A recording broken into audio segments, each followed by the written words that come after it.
We are now in the heart of Isfahan, the cultural capital of Iran and a well-known historical city in West Asia.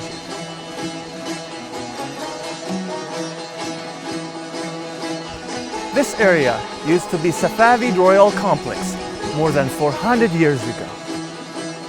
And at least 2 UNESCO World Heritage Sites and lots of National Heritage Sites exist here.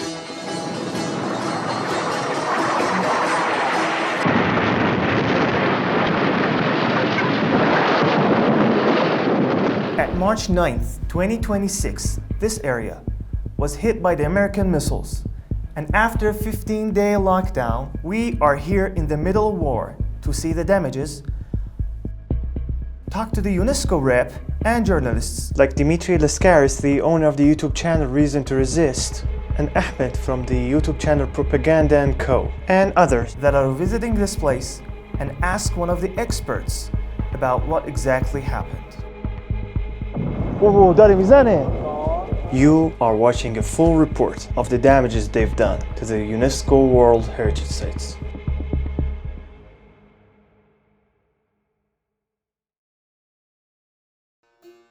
Before we dive deep into the world of Persian art and culture, make sure to like, subscribe, and click the bell icon so you wouldn't miss out on Middle East art videos, because we started a series about the damages to the Iranian heritage sites. So make sure to not miss it by clicking the bell icon.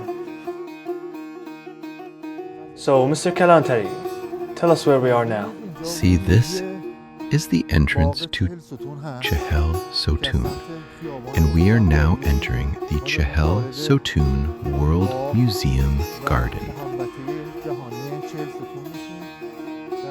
On our right is the Timurid Hall, which is 650 years old, meaning it was built before the Safavid era.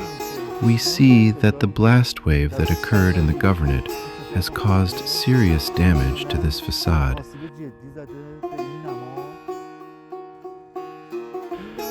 This is actually one of the lattice windows that fell, and the glass was also broken by the waves.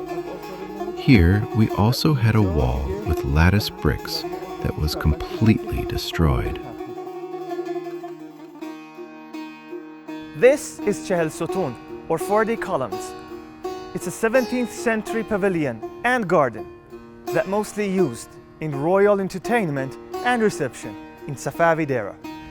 Chehel Sotun have been inscribed as Persian Gardens World Heritage Sites since 2011. Mr. Kalantari, tell us about the structure behind us. The western side of Naqsh Jahan Square to the beginning of Jaharbagh Street was the city's government area, which included gardens, baths, the royal kitchen, the harem, and all government buildings known as the Safavid Royal Complex. Tell us exactly what building has been hit by the missiles. The Isfahan Governorate building was hit by several projectiles, and the government buildings, especially the Chehel Sotun Mansion, Rakib Khaneh, Timurid Hall, Jobei Khaneh building, and Ashraf Hall, suffered damage from the blast wave. پس اینکه این دومین ثبت جهانیه اوه داره میزنه رکورد باشین. While filming, we heard the sound of 2 missiles hitting nearby. A sound we have heard every day since the beginning of the war. And every night we wake up because of its proximity and the possibility of it hitting our homes. But this time, it was different. I was more worried for the film crew that I brought myself into the danger. Because experience has proven many times that the enemy always strikes the places it has attacked before again in the following days. And my other concern was that we might be targeted and I would not be able to complete the story I had started about the damage to the World Heritage Sites and convey it to the world. After a few minutes, when we were sure that the attacks had stopped and there was no more sound of rockets, we continued filming, just as life goes on. So, tell us about the registration of this UNESCO World Heritage Site and the rules that have been registered at the Hague Tribunal for historical monuments. In the Iranian Gardens file, 9 historical gardens across Iran have been registered as World Heritage Sites, one of which is the Chehel Sotoun Museum Garden. This means that we have 2 World Heritage Sites in the Safavid State Palace grounds. The governor's office area, which was hit, was exactly in the immediate and first-class area of Chehel Sotoun and Nakhshe Jahan Square. And we have in the 1954 Hague Convention for the Protection of Cultural Property in time of armed conflict, it is precisely stated that in time of war, hitting or targeting historical monuments is a war crime. It's as if you unalived someone. Countries that take such actions will be condemned in the Hague Court. But the problem is that both the United States and Israel withdrew from UNESCO several years ago. Because they committed crimes in similar actions, and instead of responding, they erased the entire issue.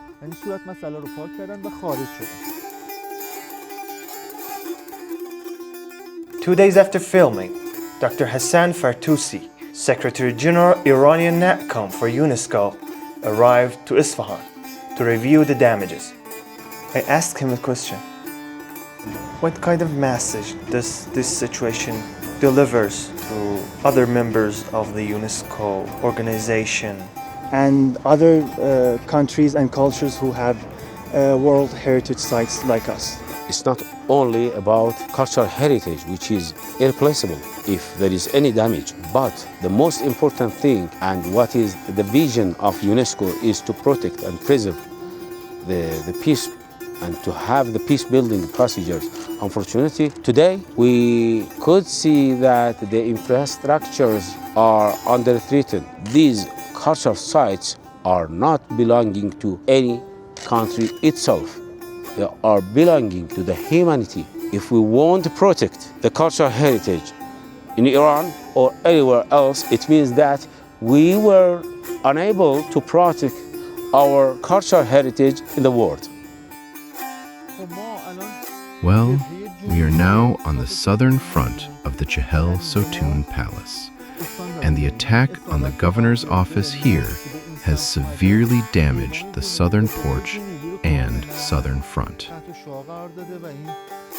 And these wooden windows are broken. The glass is broken. Also, the wooden accessory for doors were seriously damaged.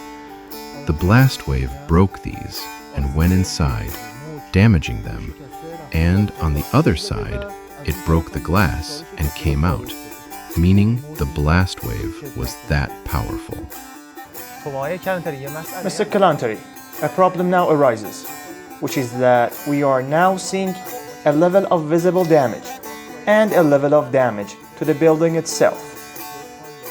How should these be examined? The damage we are seeing now in the main porch shows that the structure has been shaken. The damage has shown itself in the layers of decorations and glass and doors and windows. But that structural damage is hidden, and it may only be revealed with a precise laser scan. I actually don't believe it. They targeted a UNESCO World Heritage Site. How is it even possible? Do they answer to anybody for that? Is there any damages to the main entrance of the building? First, from the side of the governor's office building, the blast wave opened and shattered these windows. And the first damage to the porch itself is the opening of the roof. That is, in the columned porch, some of the roof joists are visible.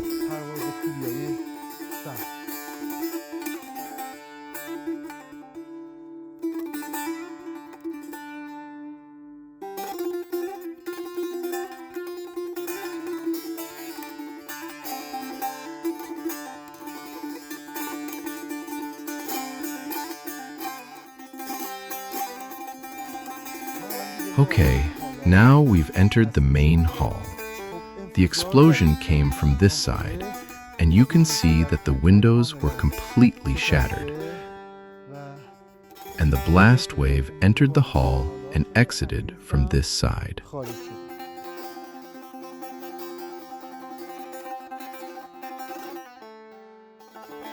Please tell us about this painting, its age, and the damage and destruction it has suffered. This painting has a central arch that is thinner, so the arch itself has sagged and receded. Unfortunately, the painting has been destroyed along the line of the arch. The painting is approximately 450 years old, at the same time as the construction of the 40-column palace. What's important is that the United States has been established for 220 years, and the occupier regime for 80 years. This means that the combined history of these two countries is 300 years, and with the war they waged, they damaged a 450-year-old building.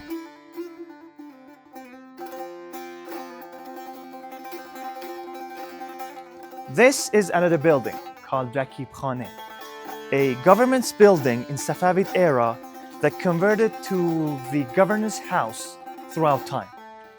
And now it has been used as the Museum of Decorative Art.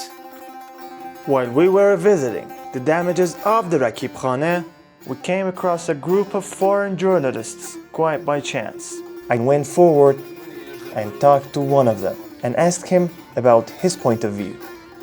Hey, my name is Ahmed, and I am the founder of Propaganda & Co., the YouTube channel.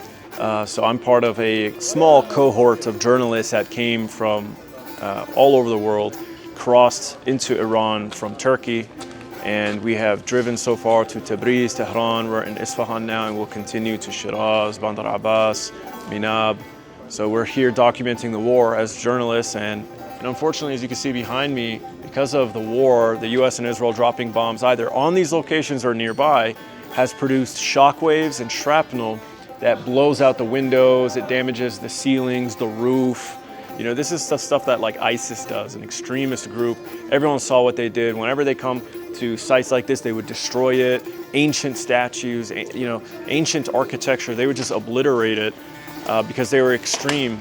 And here we see the US and Israel doing the same thing, just in a different way. It feels sanitary because, oh, it's in a fighter jet and it's an official military, and the mainstream media is covering it as if it's a legitimate body of force using violence. But actually, you know, it's no different than ISIS. It's just a lot more advanced. And so this kind of extremism, with these kinds of beliefs, will do this to historical sites, hospitals, innocent kids, and they will not stop after Iran. They will do it to others, as they did it to Gaza, Lebanon, and Syria. Somebody had to stop them, and the fate was in our name. The government officials let us go to the tower of Rakib Khane, where we could see a full view of the Safavid royal complex, and also the government's office building. I let Dimitri Leskaris, the award-winning lawyer and independent journalist, finish his interview so I can talk to him. He says that there was an injury here, he went to hospital, and now he says In a way, this should not surprise anyone, because after we've seen what they do to Palestinian children, what they do to women, that they've destroyed all of Gaza, including Gaza's universities, Gaza's archives, its hospitals, we already know that these people have no sense of human decency, that they respect no law. And I'm here to tell my people back in the West, to show them the proof that our governments don't care at all about democracy and human rights in this country or any other country. Not even in their own countries do they care about democracy and human rights. What they want is to control the resources of this country and to dominate its people. Watching these scenes is extremely painful for me. As an art lover who has spent my life reading about this architecture, these paintings, the plasterwork, and the history of my city, I am seeing that these priceless historical and cultural valuables have been damaged as if my soul was damaged. I hope no other person experiences this feeling. These things cannot be replaced. Once lost, we lose a part of our human identity when we lose these important historical sites. We lose sense of who we are. So this is not something that we can allow to happen. If we allow this to happen, then we will allow the destruction of our civilization. Dr. Tim Anderson also very well described their motivation for doing this. Look, these colonial aggressors have contempt for any culture, any ancient culture. They have no ancient culture themselves. They have a long history of destroying ancient cultures. In the US, they destroyed Native American cultures. In the Israeli colony, as we know, they're trying to destroy the Palestinian people, but also their history and their culture, burying their villages and so on. Watching these damages to the UNESCO World Heritage Sites and seeing the damaged hospitals, unalived elementary school kids, and residential areas from up close in this war answered my question. This so-called country who attacked Iran have no respect for international law, for the Hague Tribunal, and even humanity for that matter. You and many other people around the world are realizing that international law, right, these are rules they don't actually believe in. They use it against other nations. They say, hey, you need to follow the law. You are violating the law, while they themselves do not uphold the law that they helped establish. And I hope that in the months ahead, the weeks, the days ahead, the people in the West will take to the streets and finally demand an end to the monstrosities of our governments. Does this stop them for doing such things again? If there's enough public opposition, yes. We saw, for example, in the Vietnam War era, the protests were so relentless, there were so many, they were so large that eventually the American government was forced to withdraw its forces from Vietnam. And we can do that again, but it's going to require a collective effort on the part of millions and millions of citizens in Western countries. Don't underestimate your role.